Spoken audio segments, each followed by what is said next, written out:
Okay, this is the introduction video of a 6-part series dealing with building some cannons for my grandson, son-in-law, and 7 nephews for Christmas 2015. Today is December the 19th, 6 days before Christmas. Everything is done. I've got just 3 more cannons to polish and get boxed up, but I wanted to record a introduction video to familiarize each of you with the parts of the cannon, so that as you watch the rest of the video you can understand the build process a little bit more. This, of course, is the completed cannon. It's all made out of 6061 aluminum. It's all 832 screws holding it together. The breech plug is a 5/16 socket head screw. But the parts will be made on a mini mill and mini lathe. I'll start out, the simplest part in the whole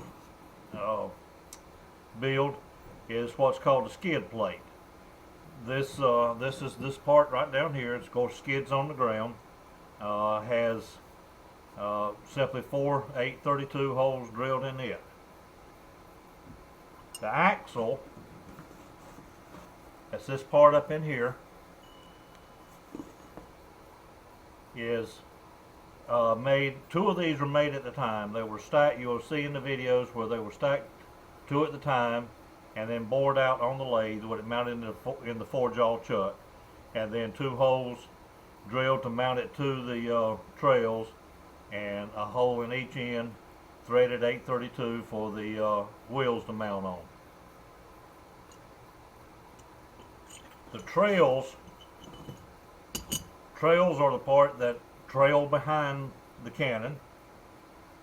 These required the most setup and probably the most machining. These are 30-degree and 60-degree angles on each end, complement each other. 2 holes drilled in the bottom and countersunk to hold the skid, mount the skid. Notch cut in here for the axle to fit into. A hole drilled in the face here for the axle to mount, drilled 832. And then there's a 5/16 hole for the trunnions on the barrel to mount in.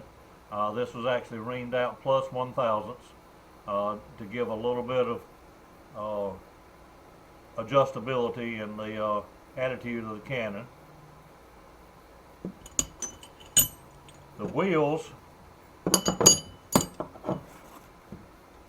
I got these as they were already stamped out, 1/4 inch thick by 4 inch. They were very rough around the outside edge, and so what I did was mount or drill and thread a hole in the center to mount them on the lathe, and then turn this outside edge to give it a smooth finish. Then mounted them on the drill, on the mill, and drilled out our 6 bolt hole patterns. They're called bolt hole patterns, but it's just simply pattern holes around the outside. This was actually a fun little part to make. If you watch any of my other videos, you'll see a video, very short video, only about 30 seconds, called Oops. And it's where I mounted 2 of these in the mill to start drilling the holes, and didn't have my clamps down tight, and as soon as the drill touched it, it kicked out. It took a right good while to get it set back up with the center and that hole that got started in there.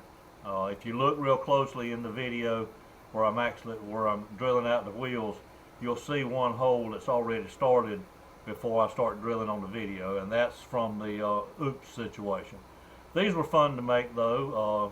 Little countersink on the drill press afterwards, just to dress them up just a little bit.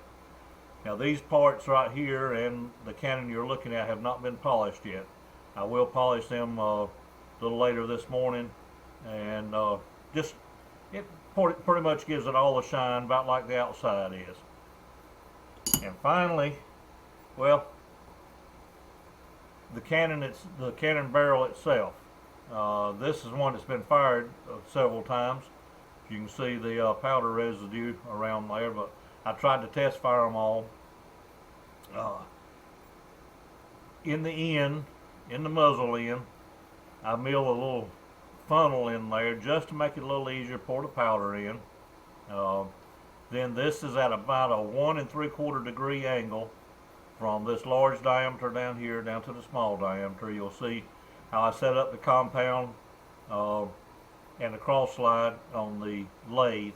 As a matter of fact, in going back and watching the videos, I interchange the terminology between cross slide and compound a couple of times and get that wrong, but if you're familiar with a lathe, you'll know the difference between the compound and the cross slides. The trunnions are 5/16 rod that were drilled and tapped again for 832 and were pressed in here. The bore, of course, is clear all the way through. Fuse hole is 1/8 inch and is right. The breech plug stops just at the back edge of this hole. So the idea of putting the breech plug in is to allow for cleaning excuse me, a wire brush for a 22 caliber rifle works fine in there. This is 25 caliber, but it worked fine to clean out the black powder residue over after firing a few times. One other part that I didn't actually video, well, I'll be honest, I videoed it, but for some reason I deleted the videos before I actually got them included in this series. But this is a powder measure. This is a piece of 3/8 inch round stock, drilled, maybe this is 1/2 inch and drilled 3/8. It took several attempts to get it to the desired depth, but it's a powder measure for measuring out the black powder. 2 scoops of it will for each charge, 2 charges for each firing, and then this is a 1/4 inch rod that was pressed into the powder measure, and that of course is used as the round to pack it in, and also to be certain that that nothing has clogged the barrel up. Always a good idea before you fire it to mark that with your finger and be sure your round goes all the way back to the fuse hole. Alright, I'm going to turn the cannon around and very quickly show you the 2 main pieces of equipment that I use to make these, and mention just a little bit about them when we get over there. I'm sorry, one more thing. I keep saying one more thing, but a few more things here. With each cannon, there's a 20 pieces of fuse, approximately 2 inches long. It shoots, these are slingshot balls, steel balls. You do not have to use a projectile when you shoot it. You can just go for the boom and the sparks and the smoke and all that, or you can put your projectile in, and I've got several at the end. There's a video showing firing it, loading it, firing it, and then enough powder for 20 shots, approximately 20 shots in a little cup, and labeled so that the recipients of this will know what to get when they get ready to replace it. Alright, now let's go look at the equipment. Alright, this is the lathe that I used. It started out as a Harbor Freight 7x10 lathe. I've made several enhancements to it, if you will, including a quick change tool post. Right much of the video you'll see using the 3-inch chuck on it, mounted on it, and then towards some of the latter videos was actually the 5-inch that I've mounted on it just recently. Also, this lathe has the extended bed on it, has a longer bed. The tailstock, I used a digital caliper as a DRO, digital readout, for measuring depth. You'll see me reach down and reset it in a couple of videos. In the milling process, you'll hear me mention numerous times the DROs on this. These are three X-axis, Y-axis, and the Z-axis for the mill. And you'll see throughout the videos that I'll reach up and reset them, or I'll be watching them for the reading. But on the X-axis, which is the left and right, you can see I'm turning the handle now, and of course this is measuring in thousandths of an inch. Same thing on the Y-axis, which is the front and the back on the mill, and the Z-axis, which is the vertical. The mill itself is quite similar to the one sold by Harbor Freight. This is the X2. It's the same headstock as the one sold at Harbor Freight, but this one is sold by Little Machine Shop and has a larger bed, a little bit longer bed, and has more travel on the Y-axis as well. I've put the belt kit on it, added a reversing switch to it, and also moved this whole control box that was originally mounted up here. I moved it back here when I've got the rotary table mounted in a vertical position on the table down here. The controls was getting in the way, so I simply moved them to the back. DRO for the Y-axis, the reader is mounted on the upright. For the X-axis is mounted on the back of the table, and the Y-axis is mounted down here. But these are the two primary pieces of equipment that I use throughout the build process. I hope you enjoy watching the rest of the videos, and more importantly, I hope the people that receive these cannons as a Christmas gift will enjoy them throughout the coming years. Alright, in this section we're going to work on the wheels to our cannon.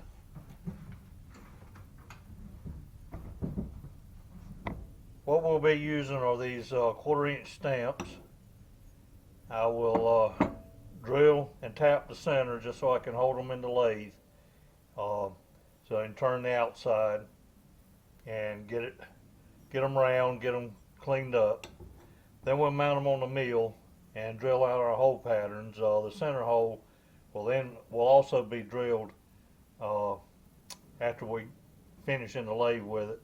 Be drilled to so that the number 8 screw will turn freely in it. So we'll find the center of these.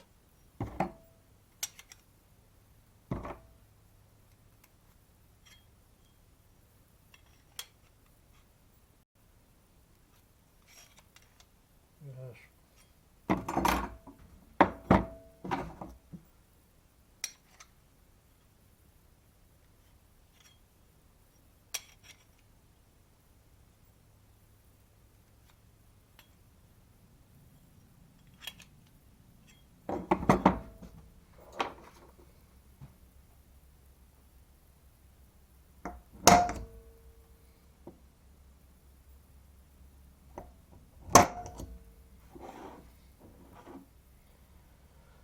Okay, now we'll carry these over to the drill press.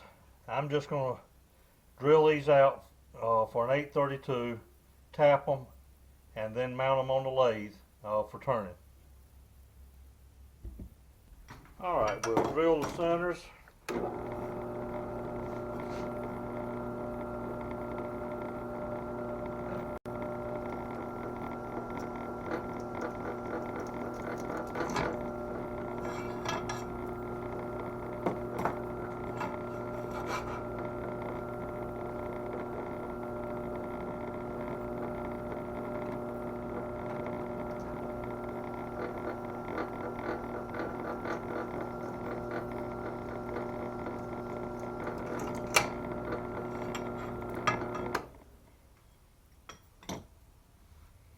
Now we'll go over to the hand tapper and tap them for the 832.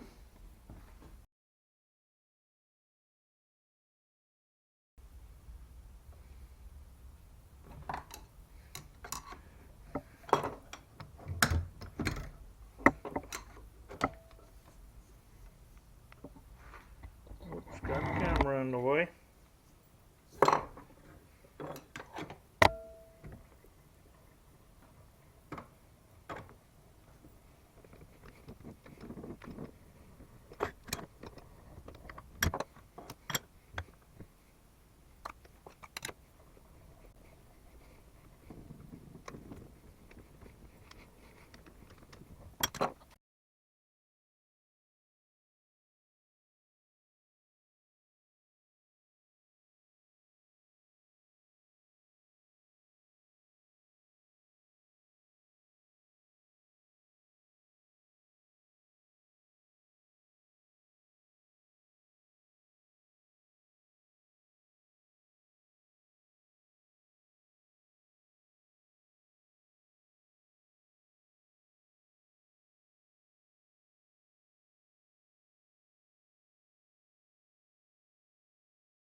We got one little spot on one of them. One of the discs still need to go a few more thousandths.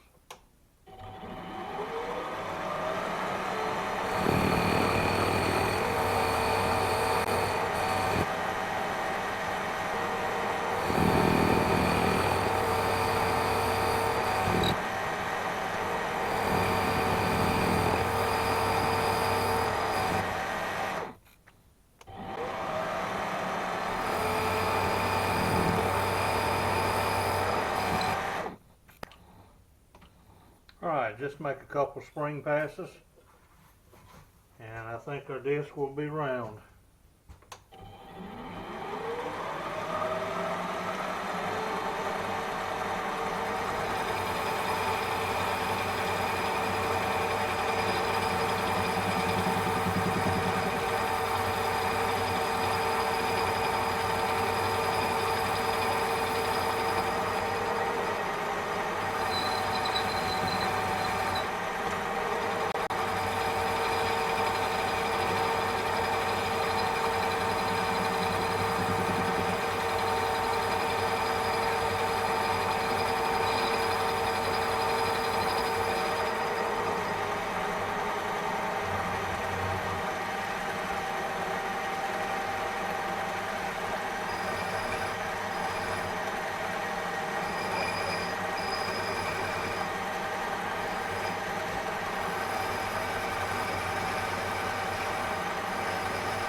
Alright, I'm going to get these set up on the mill.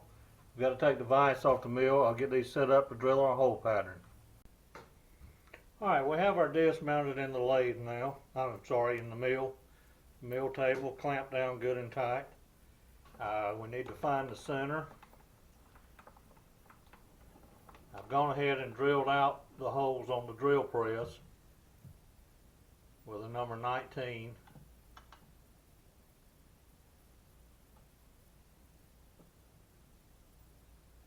Alright, there's our center. The first series of holes will be around the outside. They'll be 1/2 inch. And our plans say the first hole is at y of negative 0.750.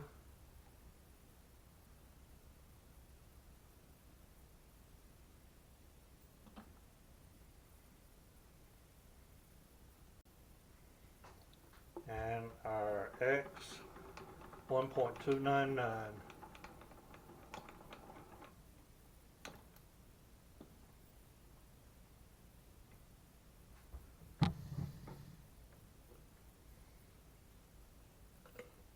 All right.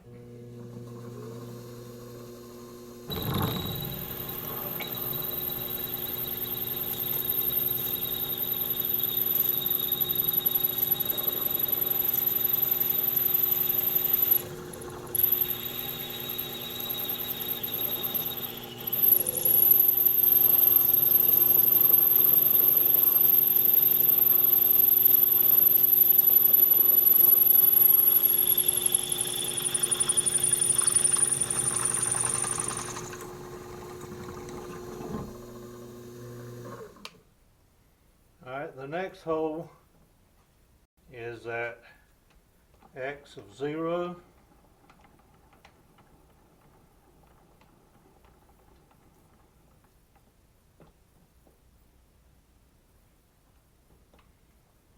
And y of minus 1.5.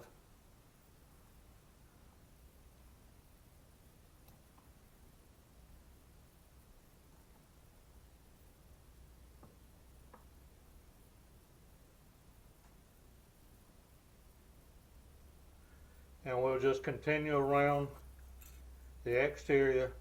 I started the hole pattern on the program at a 30 degrees. This is going to be circular, even number of holes. So in the end, they'll all be, they're all relative to one another, 60 degrees apart with 6 holes. But the reason I started on the plans, the first one at 30 degrees, is so that my first clamp is not in the way, and I've got a little bit more room to clamp here to get my first hole and my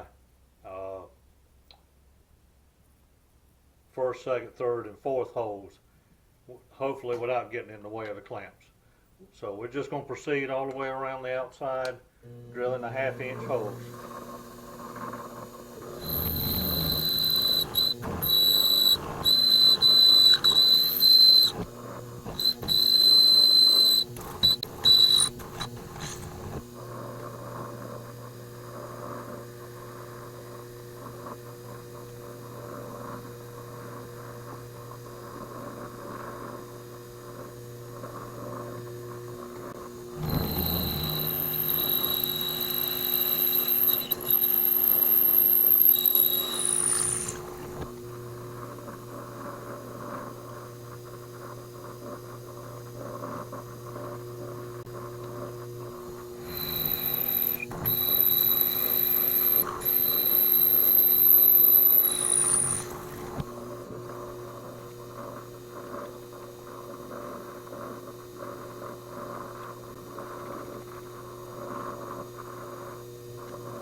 Okay, now we have our 6 holes around the outside. We'll switch over to our 3/8 bit.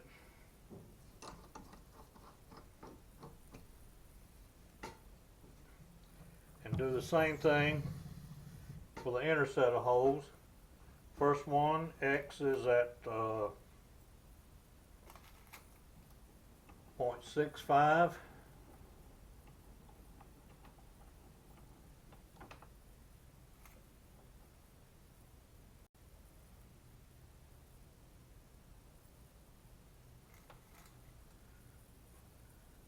And Y is at minus 375.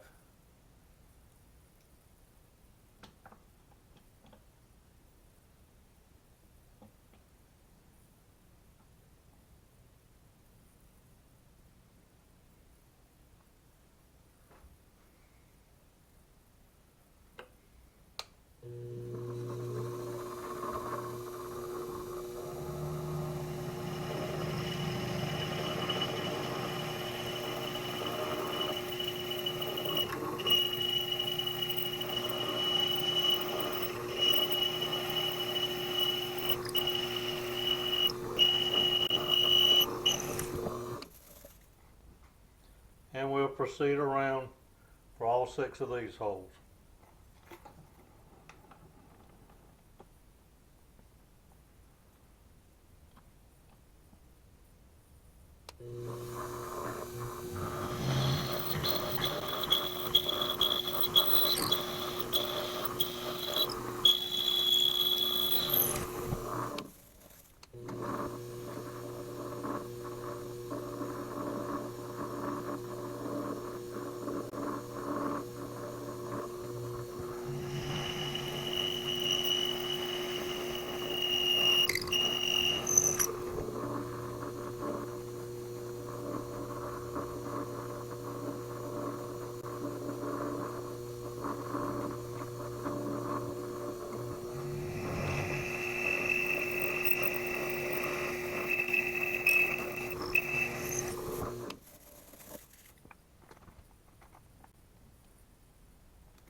Okay, all 6 of our holes are drilled now.